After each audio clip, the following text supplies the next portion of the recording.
வணக்கம் சாவித்ரி சமையலுக்கு உங்களை வரவேற்கிறேன். இப்போ அருமையான சுவையில் சத்தான ஸ்வீட் கார்ன் வச்சு புலாவ் தாங்க செய்ய போகிறோம். இது வித்தியாசமான சுவையில் நல்லா இருக்கும். இந்த மாதிரி முறையில் செய்து கொடுக்கும்போதுங்க சின்னவங்கலேருந்து பெரியவங்க வரைக்கும் விரும்பி சாப்பிடுவாங்க. இந்த புலாவுக்கு வந்துங்க எல்லா விதமான தயிர் பச்சடி, கிரேவி, குருமா இதெல்லாமே வச்சு சாப்பிட நல்லா இருக்குங்க. வெறுமனாவே சாப்பிட ரொம்ப சூப்பராக இருக்கும். இந்த டம்ளரில் 2 டம்ளர் அளவுக்கு பாஸ்மதி அரிசி எடுத்துருக்கேங்க. இது 1 டம்ளர் வந்து 200 கிராம், 2 டம்ளர் 400 கிராம் பக்கம் எடுத்துருக்கேங்க. இது நல்லா 2-3 டைம் கழுவிட்டு ஒரு 10 to 15 நிமிஷம் ஊற வச்சுக்கலாம்.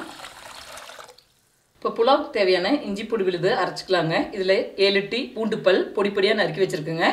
கொஞ்சம் பெரிய துண்டில் இஞ்சி, 7-8 சின்ன வெங்காயம், சிறு துண்டு பட்டை, 4-5 கிராம்பு, 3-4 ஏலக்காய், இதையும் சேர்த்து கொஞ்சமாக தண்ணி விட்டு நல்லா நைஸாக அரைச்சி எடுத்துக்கலாம். பாருங்கள், இந்த பக்குவத்துக்கு அரைச்சி எடுத்தாச்சு. தனியாக எடுத்து வச்சிடலாம்.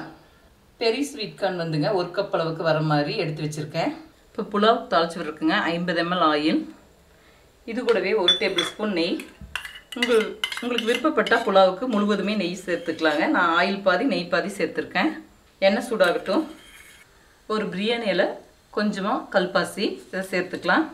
இப்போ பிரியாணி இலை கல்பாசி பொரிஞ்சு வந்துருச்சுங்க. இது கூட 15 to 20 முந்திரி பருப்பு, இது ஆப்ஷனல் தான், விருப்பப்பட்டால் சேர்த்துக்கலாம். இப்போ முந்திரி பருப்பு வறுபட்டு வந்துருச்சுங்க. இது கூடவே 2 பெரிய வெங்காயம் நீல வாக்கில் நறுக்கி வச்சுருக்கேன். இதை வதக்கி விட்டுக்கலாங்க. இது கூடவே காரத்துக்கு 3 பச்சை மிளகாய், இது கூட அரைச்சி இஞ்சி பூண்டு மசாலா விழுது நல்லா பச்சை வாடை போகிற அளவுக்கு வதக்கி விட்டுக்கலாங்க.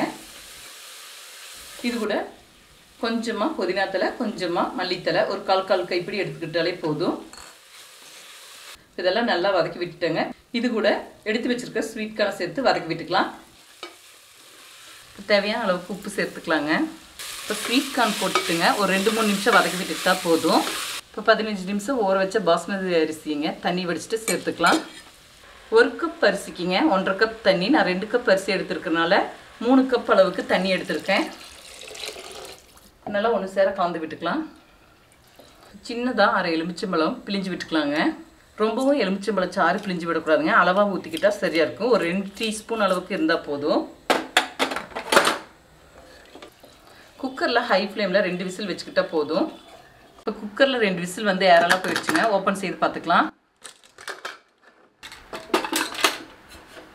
மெதுவாக கரண்டியில் கலந்து விட்டுக்கலாம். இப்போ நல்லா உதிரியாக வந்திருக்கு. இப்போ வேற ஒரு பாத்திரத்துக்கு மாற்றிக்கலாங்க. இப்போ இந்த ஸ்வீட் கார்ன் புலாவுக்குங்க வெங்காயம், கேரட், தயிர் பச்சடி செய்திருக்கேன். இப்போ அருமையான சுவையில் ஸ்வீட் கார்ன் புலாவ் செய்துட்டேங்க.